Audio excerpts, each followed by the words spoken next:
Hello everyone, good morning, and thank you for Prof. Ragab for the introduction and Prof. Shlawi for the invitation to be here. It's been a while actually since I've been in Cairo, Egypt, but we've been always collaborating with your group and it was always been a pleasure. Today I'll be talking on the back end of what Professor Tahir presented in terms of the novel therapies that are coming as a way to address the unmet needs in beta-thalassemia patients. There is a dedicated session on novel therapies later throughout the program, but I'm giving this talk specifically today about Luspatercept because it's the most advanced of these novel therapies in terms of its development. It's already approved in certain parts of the world, so we wanted to give you the latest updates on from recent clinical trials at least that were published a few years ago, and also any new data or sub-analysis that were presented at the latest ASH or EHA. So this is not a BMS symposium, so this is an academic talk about Luspatercept for beta-thalassemia. But again, here are my disclosures. So this is the slide that Professor Tahir ended his talk with, and just not to repeat what he already mentioned, but I just wanted to highlight that we're looking at tackling the pathophysiology of beta-thalassemia from different angles, as you might see in this figure. Probably it's too small to read from where you're sitting, but one of the areas that many of the novel therapies are focusing is ineffective erythropoiesis, because we know this is the hallmark of the disease, and I'll be speaking about that later again during the program, and that's where Luspatercept is actually trying to act. So it is a first-in-class erythroid maturation agent. You'll see that whenever we describe Luspatercept, we say it's an erythroid maturation agent. And what that means is that it works at the, not the proliferation, but the maturation side of the red blood cell or erythroid development through different factors that are still being uncovered. But the main one that we know it neutralizes is the TGF-beta superfamily ligands. And by that, it works on the late stages of erythropoiesis and pushes the erythroid maturation. The development program, the clinical trial program, which I will focus on today, is extensive. So it reminds us of the older days of iron chelation, where we couldn't just rely on one trial for data, but we need to expand and look at data in different subgroups of patients. So you have the classic pathway of development, where there was after a phase 1, obviously in healthy volunteers, there was a phase 2 study that was completed, but then with an extension that I will show you some data from that. And obviously this is where the flag was that it is a green light to proceed forward with a phase 3 program. And that is mainly the BELIEVE trial, the phase 3 trial in Luspatercept in transfusion-dependent thalassemia adults. There is also the BEYOND trial, which is the counterpart of that in non-transfusion dependent patients. And then there is a pediatric study that is now, it's already on clinicaltrials.gov with the number here, but the study is still in its baby steps. So we're looking at today mostly at the BELIEVE trial to tell you at least what were the primary findings in the core period of the trial, but also some data from the sub-analysis or post hoc analysis or extension period analysis that are already available. And I will touch a little bit on the BEYOND trial with whatever data was presented by Professor Tahir in the presidential symposium of EHA last year. One thing just to address is that many of you probably heard of Luspatercept, and there were publications about Luspatercept, which is a slightly similar molecule, but with a different affinities to the ligands. But the Luspatercept program per se in thalassemia was not continued beyond phase 2 because there was just a need to continue with one molecule, although it is still being trialed in different indications, at least to my knowledge, in pulmonary hypertension and others. So the data from the phase 2 with this nice abstract summary from ASH has shown that the use of Luspatercept was able to achieve a target of transfusion reduction that was set for that study at the time in the phase 2 study at 20% or more reduction in transfusion requirement, and 81% of the patients achieved that. There were some benefits noted in iron concentration and iron content. But this was, again, a small study, a phase 2 study that at least shed the light about the benefit itself to be able to design the phase 3. And one thing to note here is that the investigators on the trial started seeing the benefit, more tangible benefit, beyond what you see in statistics in the patients themselves. So this is one famous example from the trial that's already published in the publication of the phase 2 in Blood Journal, where a patient had a very resistant and extensive leg ulcer that healed completely after treatment with therapy. Going into BELIEVE, so it was all you need to see in a phase 3 trial. It was a randomized, double-blind, placebo-controlled, obviously 2-to-1 randomization trial that included adult patients. As with any development program for most products, you start with the adults and then you go back to your pediatric investigation plan with different age groups. And the transfusion dependence had to be defined, as much as we as clinicians might be very easy for us to define a TDT from an NTDT patient, but you needed something objective for the sake of the trial, and that was receipt of 6 to 20 red blood cell units in the last 24 weeks without any period more than 35 days without transfusion before randomization. So that ensured that whatever the genotype of the patient, if they're coming into the trial, they are truly transfusion dependent. And then they were randomized to Luspatercept, received as a subcutaneous injection every 3 weeks, every 21 days, starting with 1 milligram per kilogram, and with the possibility of up titration to 1.25, plus obviously best standard of care, which is in this case the transfusion and iron chelation, against placebo with best standard of care. The core study, the double-blind period was 48 weeks, so roughly 1 year, and then patients were able to cross over to from placebo to Luspatercept after unblinding for an open label of up to 5 years extension in this patient population. So the primary endpoint of the trial was set as the proportion of patients that achieve 1/3 of reduction of their transfusion requirements, so 33% or more, as a difference between baseline and weeks 13 to 24. So to capture this easily, you can think about it as change after 6 months. And for that primary endpoint, it was met. So the percentage of responders was 21% on Luspatercept versus 4.5% on placebo.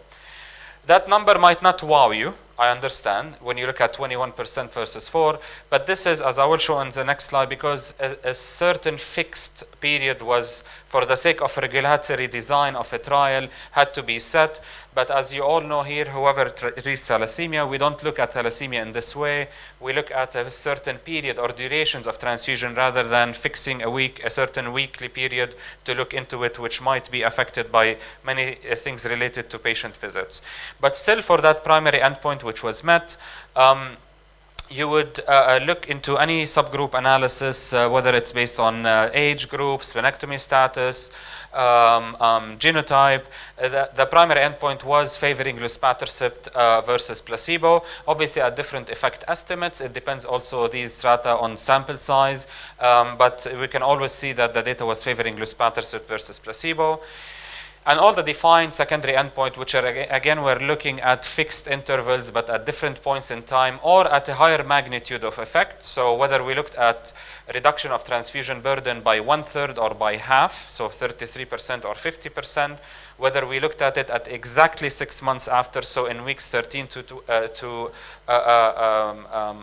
24, or at 12 months almost, or 48 weeks after, so between 37 and 48, all the endpoints, when we look at them, we see a significantly higher proportion of responders in Luspatercept versus placebo. But one thing we wanted to do as an analysis is to look at things a bit more practically, to look at things from what resonates with clinical practice. And that is to look at any period during the period of the 48 weeks, whether a patient had a response. Because maybe a patient didn't have it at weeks 13 to 24, but they had it at weeks 12 to 23. That would not have been counted as a response based on the primary endpoint definition. And as we expected, the proportion of responders when we look at any rolling intervals, any 12 week of interest or any 24 weeks is much higher. So you can see up to 70% of patient has a reduction of 1/3 of their transfusion burden if you take any 12-week interval during the trial rather than a fixed one. And this is translated if you want to think about it. So how does that happen? How do you read such a data? So these swimmer plot analysis are usually helpful to look at that. I don't know how the contrast between colors from where you're sitting, but the blue are the responders. We're looking here at a 50% response. So taking it a notch up to look at 50% rather than 33%. So all the blue components are where patients were responding. So you see that you have multiple layers of response or multiple dynamics of response, where you have some patients who were responders all throughout, some patients who responded a bit late, some patients who responded a bit, but then they didn't show response per the definition, then they responded again. That's why that was a further proof that looking at a rolling analysis to get the magnitude of effect is probably more wise. These are some of the additional sub-analysis that were done to look at the data in different ways. And this is an abstract that was presented last EHA by Professor Taher, where one thing that you may ask when we say transfusion reduction, what does that even mean? Is it reducing the number of red blood cells per visit, or is it spacing out visits? To be honest, in the trial, it was both. So it was depending on the investigator's choice. So some investigators, depending on the individual patient, decided to delay the transfusion. So that's why in a certain period, the patient received less transfusion, while others reduced the number of red blood cells per that visit, but kept the visits the same. However, we look at it, we see this response, and we see fewer total number of red blood cells that were used per patient in that period compared to baseline, irrespective of how heavily transfused they were. So this was looking at a sub-analysis of different definition of baseline transfusion burden being low or medium or high, and we see the response better than placebo in all of them. Another thing that was looked at again by last EHA was presented is to look at patients that did not achieve necessarily the primary endpoint, the more than 33% reduction in transfusion burden at week 13 to 24. So obviously these patients continued the trial, and they did actually show response later on. Some patients actually achieved complete transfusion independence. This was looked at different time intervals, but if we look at an 8-week interval of complete transfusion independence, it is a modest percent, so it's around 10.7% of patients. But it's still something that was considerably, at least clinically meaningful, because that's not what we were looking at in the trial. We were looking at transfusion reduction, but for some patients that we may call super responders, they achieved complete transfusion independence. And this transfusion independence in those patients actually lasted up to 271 days, at least until the last follow-up. Looking at the safety of Luspatercept versus placebo, so if you look at the frequent adverse events similar to the ones you see here on the slide, so these are the ones that we saw in more than 10% of patients, and at the higher odds in Luspatercept versus placebo. And these included bone pain, arthralgia, and dizziness mostly. So these were the most common, but most of them were self-limiting, and most of the adverse events in general in the trial were nothing beyond what was seen in the phase 2 that allowed the moving forward with the phase 3 trial. Some of you actually probably have seen some sort of recommendations or notes about thrombotic events during the BELIEVE trial, so we need to address that as well, as much as it wasn't a frequent one. So if we look at absolute numbers of the rate of thrombosis, both in the Luspatercept arm and in the placebo arm, they were within actually what we expect in a thalassemia population. And when there was further investigation into those cases, which were slightly higher, marginally higher in Luspatercept versus placebo, all of these patients had actually risk factors for thrombosis previous thrombotic events, patients that were receiving some sort of prophylaxis that was discontinued a while before, high platelet counts, splenectomy, older age. So all of the known risk factors that I think Professor Cappellini will talk about later in the sessions were there. That's why as clinicians and as a researcher, we were not concerned with that, but you would see some notes about being careful, doing some risk assessment for thrombosis before looking at eligible patients. When it comes to additional benefits beyond transfusion reduction, you would expect to look at two things. First, quality of life. But within the context of a trial, it's hard to measure that, because why would you expect an enhancement of quality of life in patients because of reduction of transfusion? The main thing is that they no longer need to come that frequently to the transfusion center to lose time to receiving transfusion. But in the context of a clinical trial, they have to come anyways for the clinical trial. That's why we didn't have high expectations to see some quality of life drastic improvement. But still, quality of life was maintained. At least we know that the subcutaneous injection, for example, wasn't inconvenient for them. And if we look at patients who actually responded to Luspatercept, to look at the responders only, you do see some positive change in quality of life. And the second question is what's happening with the iron story. This is a little bit complicated. There was a nice abstract at ASH that was trying to explain what's happening to the body of the thalassemia patient when iron, in terms of iron, when they're receiving Luspatercept. And you can look at this in different ways. First, you're mobilizing the iron distribution in the body, because the body now is able to produce more red cells, so it's able to utilize this iron. So you would see a decrease in the, an increase actually in the absorption of iron from the gut, and increase of its release from the reticuloendothelial system. So something similar to what you would see in non-transfusion dependent thalassemia. But at the same time, you're reducing the ongoing iron intake. So how these two mechanisms work together, we need some time to look at that. So if you look at the belief data at the initial values, you would see that there was a decrease in serum ferritin, which goes with the story of mobilization of iron from the reticuloendothelial system, because that's where you actually usually measure serum ferritin. But the LIC and the myocardial T2SAR didn't have time to change. So what we need to expect is that the use of Luspatercept would decrease iron intake because of reduction in transfusion. But there is still iron in the body that the chelators still need to work on. It's not going to release the iron from the liver. But there is still mobilization by Luspatercept in the body that may make the job, the efficiency of the iron chelator even better.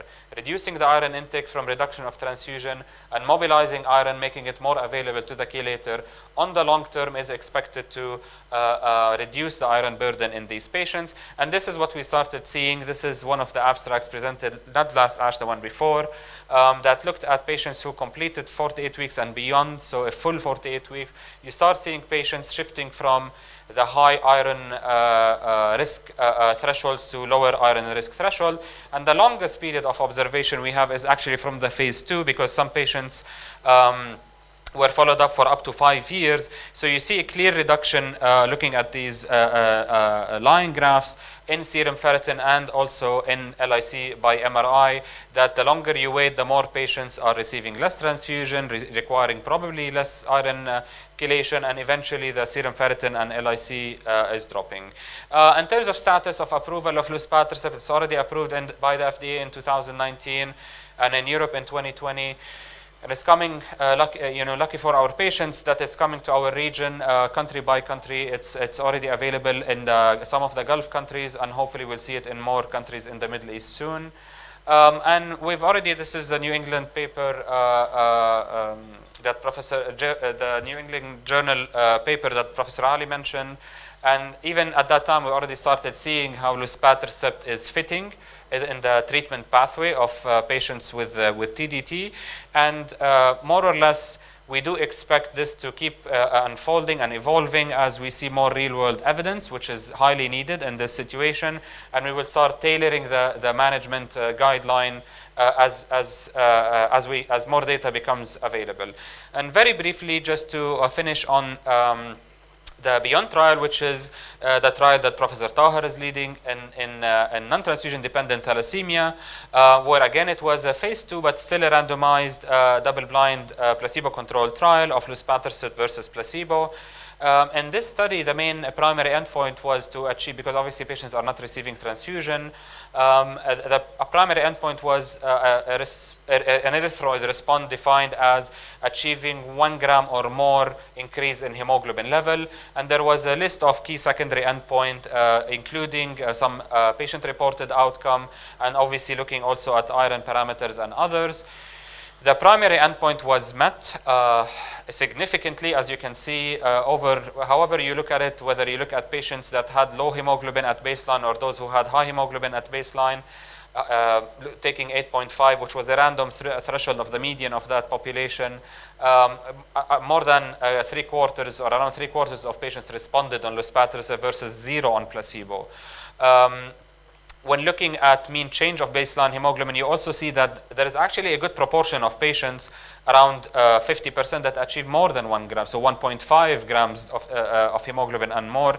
And in the lecture that I will give later on throughout the day on ineffective erythropoiesis and hemoglobin changes in these patients, you will see what an increase in 1 gram per deciliter hemoglobin means actually for these patients. And this is the NTDT-PRO, the non-transfusion-dependent thalassemia patient-reported outcome that was specifically designed and developed and validated for this trial. And we see, as much as it was not actually met as a key secondary endpoint in terms of difference with placebo, it was an improvement, obviously, favoring luspatercept. But when we actually look at the responders to luspatercept, you see a very nice correlation between the response, the hemoglobin response, and the improvement in quality of life or patient-reported outcome, which measure 3 factors: shortness of breath, tiredness, and weakness, as a short-term benefit from improving anemia. And this is it. Thank you.